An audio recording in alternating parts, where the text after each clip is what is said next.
여러분 안녕하세요.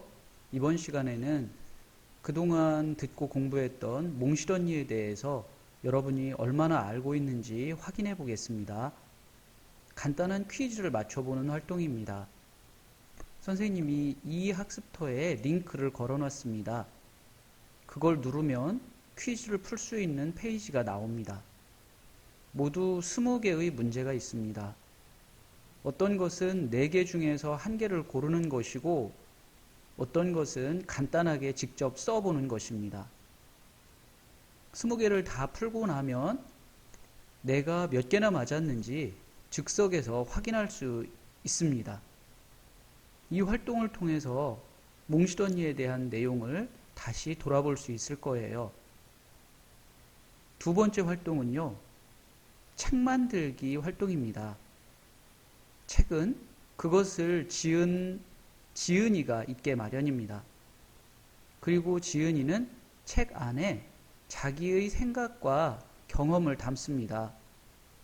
몽실언니를 지은 권정생 선생님은 6.25를 겪은 자신의 경험을 이야기에 담아냈습니다. 또 그때 당시 사람들이 어떻게 살았는지, 그 삶은 어떤 것이었는지 자신의 생각을 담아냈습니다. 여러분이 이번 시간에 만드는 책에도 여러분의 경험과 생각이 담기게 됩니다. 어떤 경험과 생각일까요? 먼저 그동안의 학습 경험을 담을 수 있습니다. 오늘까지 우리는 13시간 동안 수업을 했습니다. 책의 내용을 예상해 보기도 했고, 이야기의 인물이 어떤 삶을 살았는지 살펴보기도 했죠.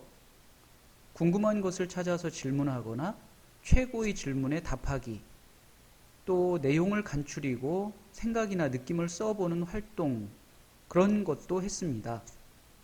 이것은 중요한 학습 경험입니다. 이런 학습 경험을 여러분은 선생님이 나누어준 활동지에 기록했지요. 또 활동지에 여러분 각자 곧 자기의 생각을 담았습니다. 여러분이 활동지에 쓴 내용은 각자 다를 것입니다. 친구의 것과 똑같은 경우는 없을 것입니다. 왜 그럴까요? 여러분의 생각이 조금씩 다르기 때문입니다. 그 생각을 여러분은 학습지에 담은 것입니다. 이렇게 자기 경험과 생각을 담은 책을 만드는 것입니다.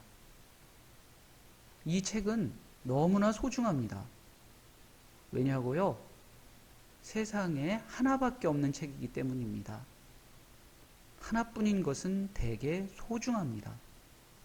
목숨은 하나뿐이기 때문에 소중하죠. 부모님도 그렇습니다.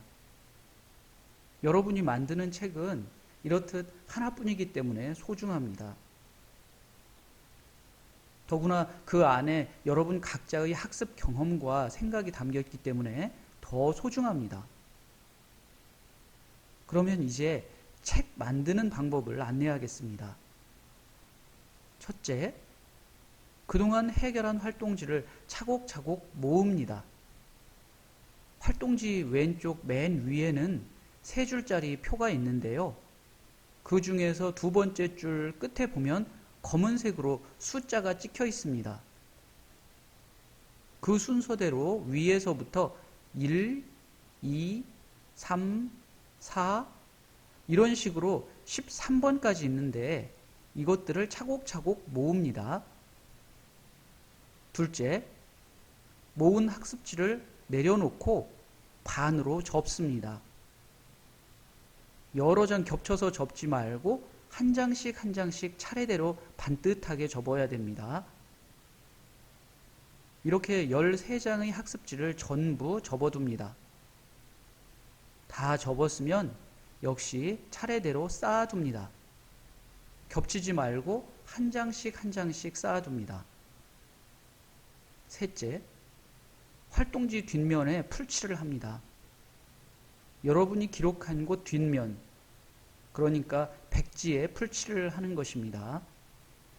그런 다음 학습지의 뒷면과 서로 맞붙도록 잘 붙입니다. 활동지끼리 삐뚤어지지 않도록 모서리를 잘 맞춰서 붙여주세요. 넷째, 빈 A4 용지로 겉표지를 만듭니다. 방금 전에 서로 붙여둔 활동지가 꽤 두툼하죠? 그것을 감싸는 표지를 만드는 것입니다. 맨 앞장과 맨 뒷장에 풀칠을 해서 빈 A4 용지로 붙이면 됩니다. 다섯째, 이제 다 됐습니다. 이렇게 하면 꽤 두툼한 한 권의 책이 완성되죠? 이제 겉표지를 꾸밉니다. 사인펜이나 색연필 등으로 예쁘게 표지를 꾸미는 것입니다. 물론 자기 이름도 이 겉표지에 씁니다. 마지막으로 여러분이 만든 나만의 책을 사진으로 찍어서 올립니다. 한 장만 찍어서 올리면 됩니다. 선생님이 링크를 걸어둔 페이지에 올릴 수 있습니다. 이 학습터에 있는 QR코드를 찍어도 되고 인터넷 주소창에 선생님이 자막에 적어둔 이 주소를 그대로 써 넣어도 선생님이 안내한 페이지로 갈 수 있습니다. 그러면 나 말고 다른 친구들이 만든 책도 볼 수 있습니다. 그동안 우리는 몽실 언니를 듣고 또 읽으면서 여러 시간을 지나왔습니다. 학교와 도서관이 다시 문을 열고 여러분이 정상적인 생활로 돌아오게 된다면 직접 찾아서 읽어보기를 바랍니다.